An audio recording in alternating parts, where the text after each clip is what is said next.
Okay, very good. Yeah, it's great. Montgomery Road north of 195. Oh, Very sure. good. I mean, Actually, not far. because the police station is now going to shortly be owned by the redevelopment authority.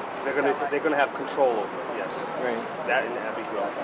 So, Again, as a team, we'll probably get several sites throughout the city that really need potential development. Yeah. All right. Very good. Okay. Yeah. Well, I'm glad we have it to hand out. Good morning, everybody. Great to be here with all of you for today's announcement with the EPA and the Executive Office of Energy and Environmental Affairs.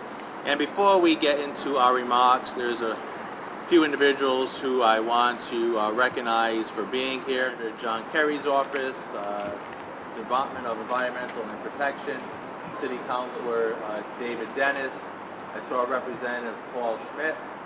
Representing my office, we have our grant writer Jane DeBazio, Al Oliveira and Ken Chico from the Department of Public Works. Representing the Office of Economic Development is Lynn Creamer, and also representing the Community Development offices is Perry Long. And today's announcement, the City of Fall River, working in conjunction with the EPA and the Office of Energy and Environmental Affairs, has been able to obtain an environmental assessment grant which will be used here at the former Fall River Police Station located on Bedford Street. This police station sits in a vital location in our city, and that's our city's downtown. And for several years now, it's remained vacant. And one of the concerns in developing this parcel is the unknown, and that's contamination. For those of you who are familiar with this building or have done research on it, know that at one time it was a gas station was contained in the building. And that gas station was used to fill up the cruisers that would be in here. Also oil tanks within the building too.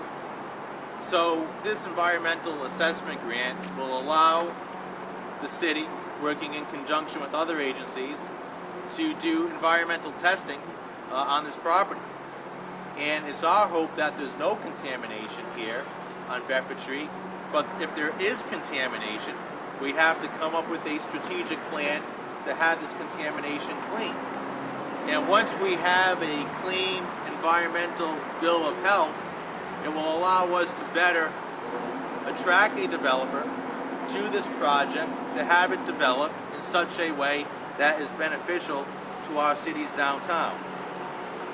Also, we would hope to apply for other grants, whether they be EPA grants, mass development grants, or wherever they may be from, to help us develop this building into a property that once again can contribute to our economy here in the city of Fall River. And we're also using the grant funding for the new Chrome project up in the industrial park, and it's working with state agencies like the ones gathered here today that allows us to target problem properties within the community, assess those properties, rehabilitate them, and then make them economic engines within our community. And I want to thank Curt Spalding and Doug Goutreau from the EPA for all the work that they have done here. And before we hear from Curt and all the great work that the EPA has done here in the city of Fall River, I want to bring up the Undersecretary of the Executive Office of Energy and Environmental Affairs, and that's Phil Griffiths. Phil? Thank you, Mr. Mayor, Administrator Spalding, Representative Schmidt, council members. It's our pleasure to be here today. My pleasure on behalf of the Patrick Murray administration and Secretary Rick Sullivan from Energy and Environmental Affairs to do three things. One is to congratulate the City of Fall River for your receiving this grant and the good work that we will know that will come from it.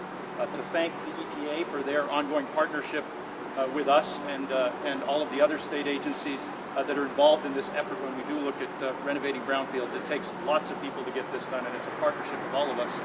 And third, to reinforce on behalf of the state agencies that we're here to partner with you in the long run to make these things happen. It won't happen overnight. It's a long run to get these things done. We've been here in the past and we'll continue to be here in the future. So I'd like to congratulate the mayor and the city, thank Administrator Spalding and his team at EPA, and to say we will be here in the long run. We're excited to be working with you on a bike path on the Cooperchan River through our Gateway City Parks project.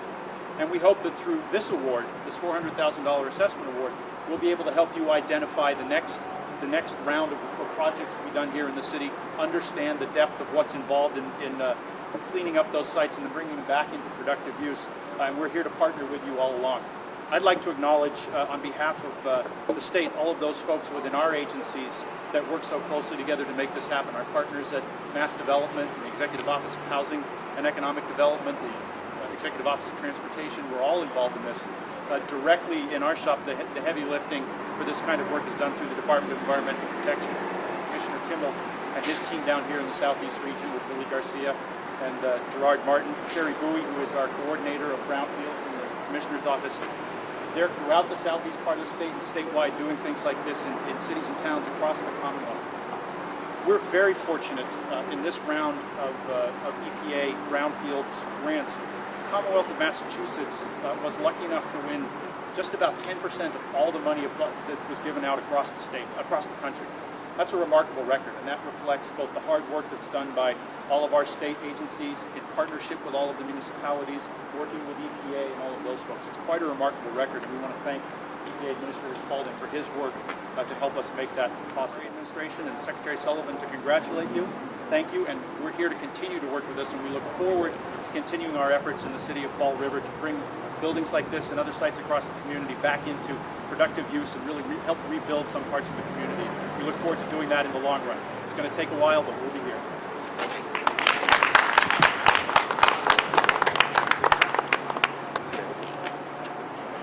Our next speaker has been an unbelievable partner with me here in the city of Fall River and making sure that the environment is protected in our community. And since day one, Chris Spalding has been a true advocate for environmental cleanup and assessment here in the city of Fall River.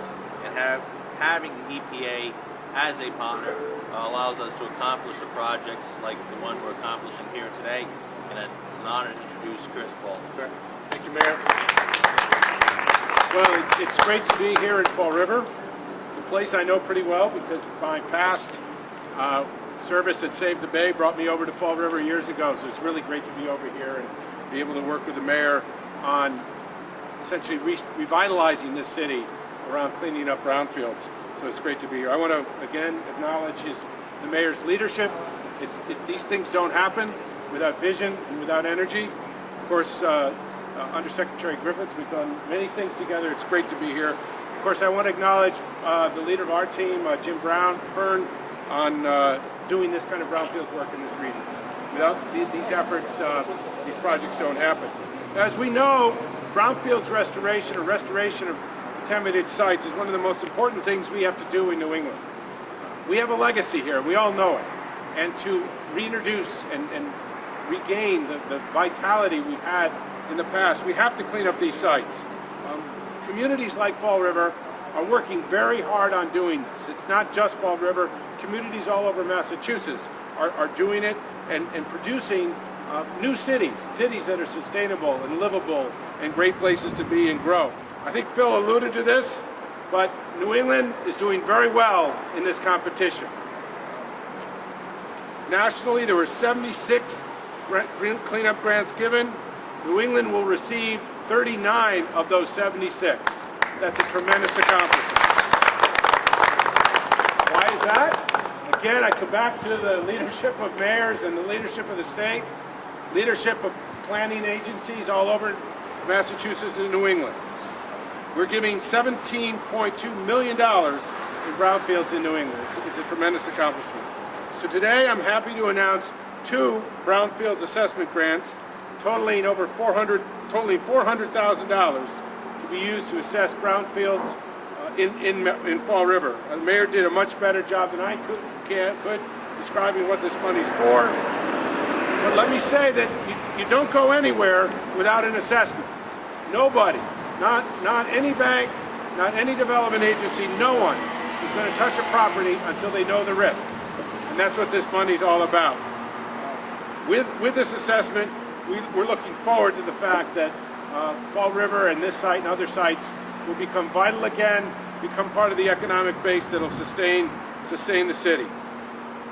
This $400,000 is part of the $17 million we're giving out across New England, so we're very proud to be doing that. So at this point, I'd like to grab my big check, but I'm going to lose that. It doesn't really come from EPA. It comes from our Congress. As we all know right now, we've got an election coming up. I just want to tie the two together. A Congress that cares about brownfields is the kind of Congress we need to be successful going forward. So with that, let me put this in front of the mayor and all of us can get around.